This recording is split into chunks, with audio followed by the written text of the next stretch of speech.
उदयपुरा विधानसभा विधायक नरेंद्र शिवाजी पटेल लोक स्वास्थ्य चिकित्सा मंत्री के विधानसभा के लोगों का यह आलम है कि अधिकारी उनकी बात सुनने को तैयार नहीं है।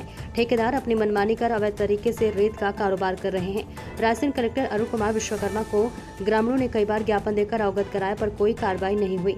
अवैध रेत खनन से परेशान ग्राम वासियों ने किया हल्ला बोल। रायसेन जिले के बाड़ी क्षेत्र स्थित गौरा मछवाई गांव में नर्मदा नदी से पोकलैंड मशीनों के जरिए रेत खनन किए जाने का मामला सामने आया है।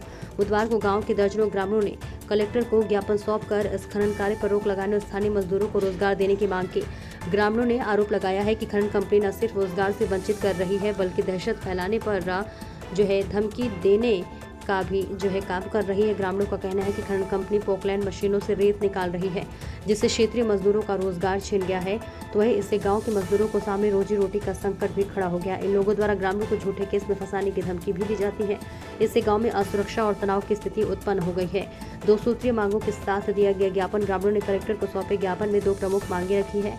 पहली, नर्मदा नदी में चल रहे खनन कार्य को तुरंत रोका जाए और दूसरी, रेत ढुलाई और संबंधित कार्यों में मशीनों के बजाय स्थानीय मजदूरों को प्राथमिकता दी जाए ताकि उन्हें रोजगार मिल सके और वे अपने परिवार का भरण पोषण कर सके। कलेक्टर महोदय व मध्य प्रदेश के मुखिया माननीय डॉक्टर मोहन यादव जी से ग्रामीणों ने यह गुजारिश की है कि जेसीबी पोकलैंड को तत्काल तरीके से बंद करें। नाम बताएं। गजेंद्र जी, आप अभी कहाँ पे आए हैं और किस चीज़ का विरोध करने आए हैं? खनन हो रहा है, रेत का जो अवैध चल रहा है पोकलैंड द्वारा, जिनको रोकने आए। कई बार ज्ञापन दिया लेकिन शासन से कोई कार्रवाई नहीं हुई। इस चीज़ का विरोध करने के लिए आए। अच्छा, आपकी क्या मांग है शासन से? आप क्या चाहते हैं? शासन से ये मांग है कि अवैध कारोबार जो चल रहा है उस खनन को रोका जाए और इन पर उचित कार्रवाई की जाए। मतलब आपका कहना है कि पोकलैंड को बंद करके लेबर से भरवाया जाए ताकि सबको रोजगार उपलब्ध। चलिए ठीक है। आप अभी यहाँ पे जो गोरा खदान पे आए हैं, किस चीज़ का विरोध करने आए हैं और आपको क्या समस्या है? गोरा खदान में पोकलैंड मशीनों से खनन हो रहा है, तो अवैध खनन हो रहा है, तो करके इन पर कार्रवाई की जाए। आवेदन किया है ग्रामीणों ने। मतलब आपने शासन को अवगत कराया है ज्ञापन के जरिए, उसके बाद आपकी कोई कार्रवाई नहीं हुई आपके? ग्रामीणों ने अवगत कराया है शासन प्रशासन ने, उस पर कोई कार्रवाई नहीं। अच्छा, आप क्या चाहते हो शासन से? इस चैनल के माध्यम से जैसे आपकी आवाज़ माननीय मंत्री जी और कलेक्टर महोदय, SDM तहसीलदार साहब के पास जाएगी, तो आप ग्रामीणों की क्या मांग है शासन से? शासन प्रशासन से विनम्र निवेदन है कि पोकलैंडों से उत्खनन न हो। गांव के ग्रामीण जो मजदूर वर्ग है उसको रोजगार मिले, वो रोजगार से वंचित नहीं रहेगा। जो उत्खनन के नियम हैं उनको फॉलो करके बाकायदा कंपनी खदान से रेत उठाए, हमें उसमें कोई आपत्ति नहीं, लेकिन जो नियम है उत्खनन के वो फॉलो करे, जो प्रशासन के नियम है। विनम्र निवेदन हमारा प्रशासन से यही है।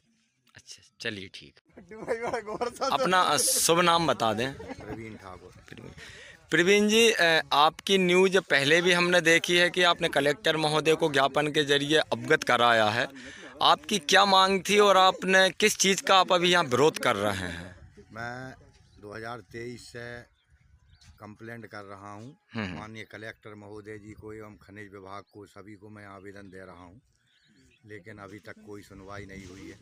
2023 से लेकर अभी तक कोई सुनवाई नहीं हुई। अच्छा। और ये पोकलैंड मशीनों द्वारा ये अवैध खनन करते हैं, इतनी गहराई से ये रेत उठाते हैं कि शायद नर्मदा मैया की धार ये मोड़कर इस तरफ कर देंगे, जिससे ये किसानों की सारी ज़मीनें कट जाएंगी। दूसरी बात, पोकलैंड मशीन नहीं चला के ये गोरा गड़रवास दोनों गांव में इतना मजदूर है कि ये मजदूरों को रोजगार दें तो मजदूर गाड़ियां भर सकते हैं।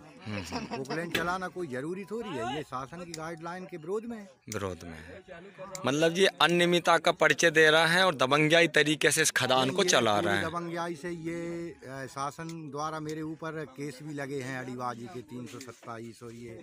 अच्छा, विरोध करने पे इनका जब विरोध किया है ये केस लगाती है कंपनियां, केस लगवाती, शासन प्रशासन इनका साथ है। चलिए ठीक है।